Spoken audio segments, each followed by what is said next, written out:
Olá, meu povo, dando continuidade ao capítulo 5 do Evangelho de Mateus. Estamos vendo aqui as bem-aventuranças, né, o quanto isso é importante. Hoje nós vimos a primeira bem-aventurança, né? Agora vamos continuar da segunda, né? Bem-aventurados os que choram, porque serão consolados. Só relembrando, capítulo 5, né? Eu li do versículo 1 até o versículo 12, tá? E aí eu tô agora dando uma explicada aí. Versículo 4 agora, né? Bem-aventurados os que choram, porque serão consolados. Este choro aqui, ele coloca para nós uma situação de exclusão, uma situação de sofrimento, né?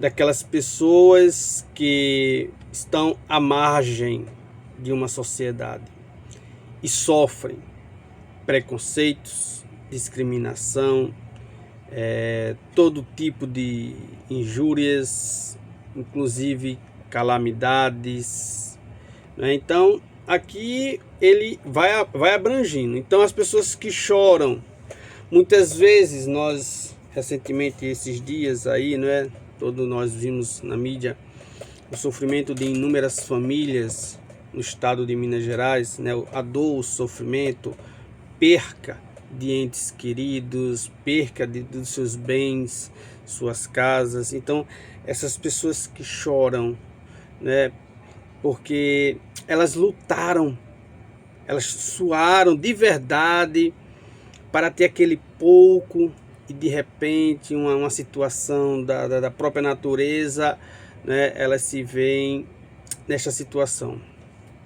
Então este choro, né, aqui eu estou dando um exemplo, né? Então este choro é um choro que será consolado. Esta perca é uma perca que será consolada, né? Da mesma maneira, como eu já falei, o texto ele abre, então as pessoas que têm seus entes queridos, que perdem seus entes queridos, que passam por situações que sofrimentos, né? Então essas pessoas elas trazem em si a dor, e esta dor clama a Deus, porque de fato elas são pessoas verdadeiras, que têm o uso da verdade, o trabalho, a dignidade, né? Então suas lágrimas serão consoladas por Deus, né? Como eu falava aqui, as pessoas que perdem seus entes queridos diante de inúmeras situações, né? Eu não vou aqui elencar porque é um mói, aí a gente vai passar a noite todinha aqui, né? Então, minha gente, essa segunda aqui, bem-aventurança, faz referência a todas essas pessoas que de alguma forma são atingidas, elas têm sua vida atingida por alguma situação, e essas pessoas sofrem, clamam a Deus. Então fica aqui, né, esta reflexão desta bem-aventurança. A outra bem-aventurança é: bem-aventurados os mansos, porque possuirão a terra. O que isso representa para nós? Aquelas pessoas que buscam diálogo, tá? Olha o que é que a palavra diz: bem-aventurados os mansos, porque possuirão a terra. Então, o que é esses mansos? O que é possuir a terra? Possuir a terra a gente poderia entender aqui como uma espécie de galardão, de prêmio. Estas pessoas que buscam o bem, sabe, que são pessoas do diálogo, são pessoas que respeitam. Então essas pessoas mansas, elas têm a consciência e a razão que estão atrelados e trabalham juntos com a fé. O que isso quer mostrar para nós, gente? Que essas pessoas, elas trabalham, elas lutam, elas são pessoas que sabem negociar, sabem dialogar, perde-se aqui, ganha-se ali, que tem todo esse jogo. Então essas pessoas, neste âmbito aqui, eu estou falando um pouco material, essas pessoas mansas que sabem dialogar com o seu próximo, que olham para o seu próximo, que estendem a mão para o seu próximo, né? Essas pessoas que renegam claramente, eu quero deixar toda forma de guerra, de violência. Então essas pessoas que buscam o entendimento, essas pessoas mansas, essas pessoas que procuram trazer como exemplo sempre o amor, a dedicação. Então essas pessoas herdarão a terra. E esta é uma terra que o Senhor Deus vai conceder. Qual será esta terra? É este mundo aqui mesmo? É uma outra? Bom, aí, né, aí estamos querendo já saber os mistérios divinos, né? Mas Jesus Cristo deixa bem claro, esta terra, então, é algo a qual o homem tem conhecimento, tá? O homem tem conhecimento. Então, estas pessoas verdadeiramente que têm esse instinto, que têm essa perspectiva, que têm essa linha dentro da vida, do saber dialogar, do saber compreender, de buscar sempre o amor, o entendimento. Então essas pessoas que trazem esta mansidão, mas não é uma mansidão, não é? Esta mansidão também, vamos aqui fazer uma observação, não é uma mansidão de, como é que eu vou dizer aqui para vocês? Não é uma pessoa mansa a ponto de ser uma pessoa medíocre. Eu vou usar esse termo, medíocre, não.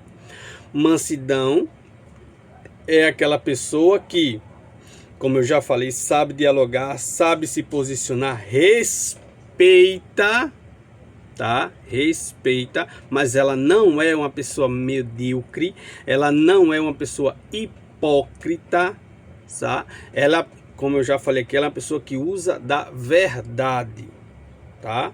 Então, uma pessoa mansa que traz as características do amor, da paz e da verdade. Bem-aventurados os que têm fome e sede de justiça, porque serão saciados. Então, o que isso significa? Nós vivemos hoje num mundo de muitas injustiças, nós vivemos hoje aqui um mundo de muita violência, não é tão diferente do passado, só que nós, seres humanos, por termos evoluídos, deveríamos ter já ultrapassado esta barreira da violência, da agressividade, mas parece que não mudou nada, de hoje para a época antiga não mudou nada, né? A violência uma violência desgovernada, né? E essa violência desgovernada, ela se reflete em todos os âmbitos. Por quê? Porque muitas vezes ela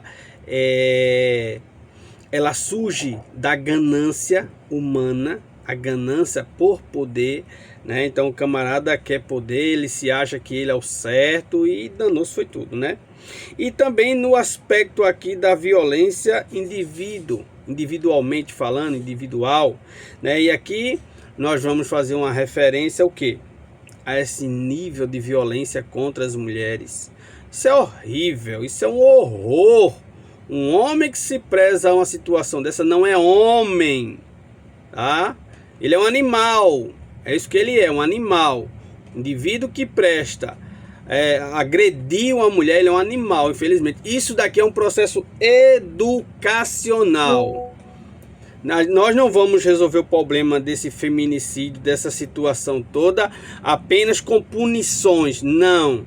Vai se resolver quando os pais começarem a educar os seus filhos para o respeito, para a integridade, para os valores. Meu pai me ensinou isso, não só a mim, mas os meus irmãos.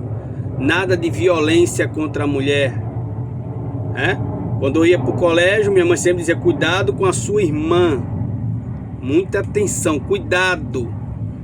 Então, A educação dos pais é o primeiro passo e o mais importante para se acabar com esse feminicídio e com muitas formas de violência. Isso é uma coisa básica.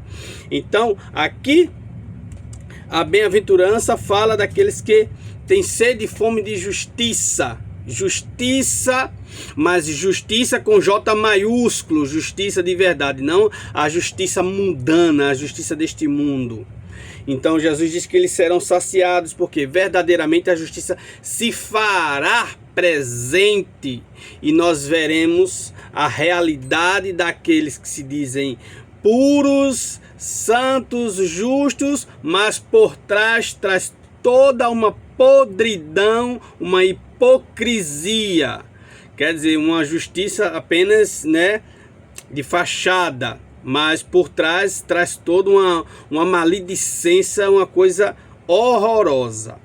Então, precisamos ter este senso crítico e entender o que é esta justiça, compreender, aprofundar.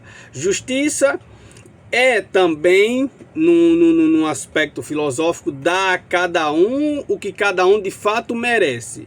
Não vá um camarada que nunca estudou, nunca fez uma faculdade, querer ganhar milhões. Tem um salário, vamos colocar, um salário extraordinário, né? Um salário gigante. Aquela pessoa muitas vezes que estudou, que se dedicou diante de algumas situações para servir, para trazer um bem-estar, muitas vezes não são valorizados, né? Faço essa comparação aqui muitas vezes retratando a questão dos médicos que poderiam ser melhor beneficiados, um melhor salário, né? E eles estudaram, se prepararam, né, para atender a população, né? E no entanto não são devidamente remunerados. Aí vem um indivíduo que não faz nada na vida, né? Eu não queria usar nem falar, mas vem esses camaradas do ramo aí da política que muito mal tem um segundo grau completo.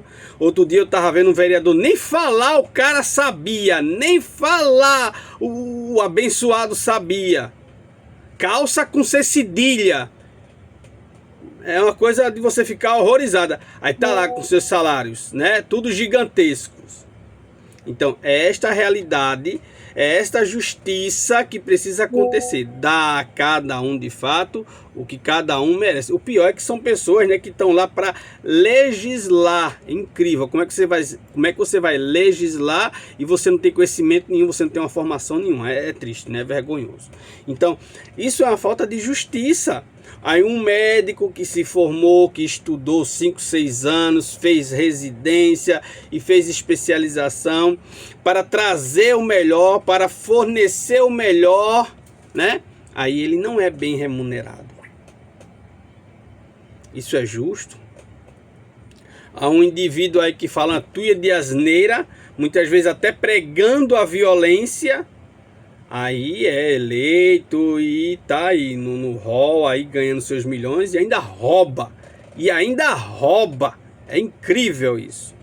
Então, meu povo, essa justiça que nós buscamos, essa justiça verdadeira de dar a cada um de fato aquilo que cada um merece, né? Dar de fato aquilo que cada um faz no seu íntimo por merecer, na sua vida. Então nós estamos vendo todo um conjunto aqui. Então de fato essas pessoas serão saciadas. Aqui também nós temos uma justiça espiritual. Quantas pessoas que sofrem, né, em inúmeras situações, né, no ponto de vista também espiritual. Então a justiça vem para todos, sem exceção. Então, é preciso compreender, vivenciar e ter a certeza de que Deus não dorme. Deus, Ele está vendo tudo, né? Bem-aventurados os misericordiosos, porque alcançarão misericórdia. O que é misericórdia, minha gente? Jesus Cristo vai dizer, não quero, né? Ele vai dizer que não veio para julgar, mas ele quer misericórdia. Mas o que é misericórdia, Jair? Como minha gente, lê o Evangelho, tá lá. Tá lá Jesus no meio de uma pregação, o povo leva um jovem, né, que tem aquelas crises espirituais, né, que mais parecem ataques epiléticos, que verdadeiramente fogem, acredito firmemente, fogem de um aspecto humano, né? Então aquele pai que sofre angustiado, né? Então Jesus Cristo, ele usa da misericórdia, do amor em ajudar aquele ser, porque ele pode, ele é Deus. Então ele cura aquele jovem, restitui a dignidade daquele jovem, devolvendo ele à família, né?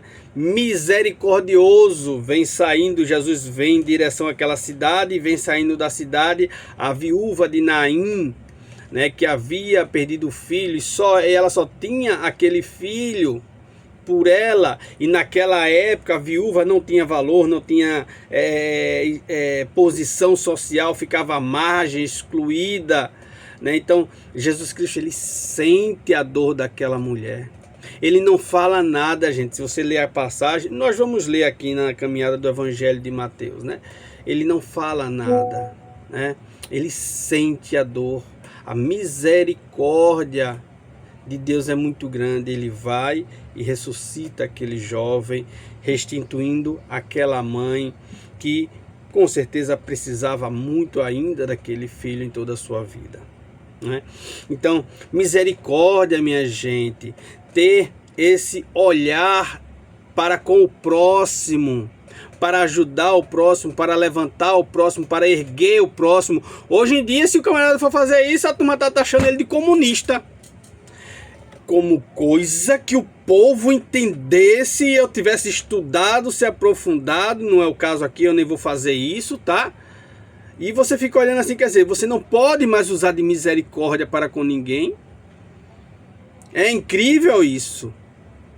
Ajudar o próximo, erguer o próximo, fazer que aquela pessoa caminhe, fazer com que aquela pessoa tenha dignidade, seja restaurada a sua vida. Que você se compadeça do sofrimento do teu semelhante e que você possa ajudar de alguma maneira, de alguma forma. Ah, gente, misericórdia é que Jesus Cristo quer, ele pede no mundo hoje literalmente polarizado, no mundo hoje de interesses e ganâncias. O amor já está esfriando, a profecia está se cumprindo, o amor de muitos está se esfriando e a misericórdia ela já não tem mais espaço, né? Eu vou só para terminar aqui relatar uma situação, né, de uma pessoa que aconteceu lá na igreja dela e ela ficou horrorizada com isso, né? Foi até um dos motivos que fez com que ela mudasse lá de igreja, né? Que ela disse que uma moça foi procurar o pastor porque estava passando necessidade com o filho, né? Estava desempregada, e o pastor disse: ah, minha filha, aqui só entra, não sai nada não. Isso daí você procura aí quem possa lhe ajudar, aqui você não vai encontrar ajuda não. Difícil, né, meu povo? É difícil. Nenhuma cesta básica, nada. Aonde está a misericórdia, meu Deus? Me diga. Me responda mesmo, aonde está a misericórdia? Nem uma mísera cesta básica para dizer: toma, meu abençoado, come, pelo menos no dia de hoje. É. Me lembra um pouco a carta de São Tiago, né? Carta lá de São Tiago. Leia a carta de São Tiago, é pequena, você vai ver o que é que São Tiago diz sobre essas situações. Gente, misericórdia é o que Jesus pede, é o que Jesus mostrou, ensinou, é que nós possamos de fato viver, né, esta misericórdia. Tanto é que a bem-aventurança diz: bem-aventurados os misericordiosos. Na graça de Deus ainda existem muitos, porque alcançarão misericórdia, certo? Então que Deus de fato possa encher, né, purificar o nosso coração com misericórdia, que nós possamos ser misericordiosos para com os nossos semelhantes, com os nossos próximos e principalmente para conosco mesmo, entendeu? Que você possa realmente desenvolver aqui, como eu já falei, tudo isso aqui não é fácil, tudo isso aqui é um trabalho espiritual, tudo isso aqui é um trabalho que você precisa sempre estar fazendo, praticando, para que você possa desenvolver no teu espírito, de fato, um espírito, não é um espírito obediente, um obediente cego, não, mas a obediência que traz a luz, que traz a liberdade, que traz a realização. Que nosso Senhor nos ilumine profundamente, derrame a sua luz e a sua graça sobre cada um de nós. Próximo vídeo vamos continuar, viu, povo? Eu vou até marcar aqui, ficamos na bem-aventurança da misericórdia, marcar aqui com a bolinha, mas ainda temos mais bem-aventuranças para a gente trabalhar. Um próximo vídeo aí vamos trabalhar da continuidade da bem-aventurança do capítulo 5, beleza? Capítulo 5 ele é um pouquinho grande, né? Olha, o Evangelho de Mateus é um pouquinho grande, mas eu vou continuar nessa linhagem aqui, tá? Vamos continuar nesse nosso processo aqui, beleza, meu povo? Deus saberá até quando nós vamos caminhar, né? Mas vamos caminhar sim aqui no Evangelho de Mateus, com a ajuda de nosso Senhor, né? Para concluirmos todas as nossas reflexões. Deixa aí teu comentário, compartilha. Se você tem alguma dúvida, pode fazer, que eu estou aqui para responder. Beleza, gente? E é isso aí. Valeu.